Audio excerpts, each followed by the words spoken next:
to whatever degree, that part, for the obvious reasons, you're like, okay, whoa, hold on here. Yeah, we have to think of some things.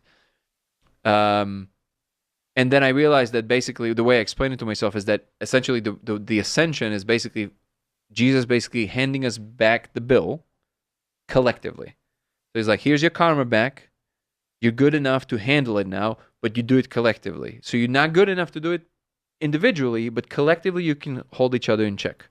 And that's where we're supposed to go now. Can we pull it off? I hope so. I don't know. I'm positive about it because I think that's the only way to actually steer there. That's not, I'll do my best, but like that's all we can hope for, right? Yeah. So that again, funny enough, it didn't make me a Christian. Again, I'm not even saying that to in any direction. Like I don't know what to make of it. Like maybe it's my stubbornness. Maybe it's like maybe I should. Like I don't know. But it didn't. And for the time being, it feels correct. Like I'm definitely still following the riddle. Like I'm doing my best to notice what's there to be noticed, and I'm not like obfuscating information from myself or lying to myself about something just because I don't want to do it. Like as far as I'm aware in myself, I'm not doing that. But I also saw, which is obviously the part that really bothers Christians, which is like there's a much bigger picture than that. But again, I also kind of saw that it might never be relevant to us. So it's almost like you might not even need to ever like worry about that. I think that's probably true. Yeah. Is you don't have to worry about that. That's what God's here for. Yeah. It's like basically, it's your agent. I got you. Right. Don't worry about that.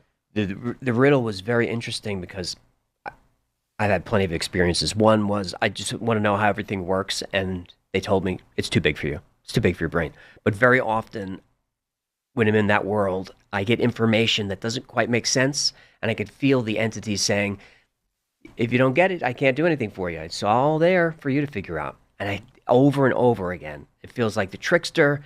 It's like, it's right in front of you, dude. Yeah. You just got to figure it out. But I can't. You can only be judged on things you can discern and comprehend.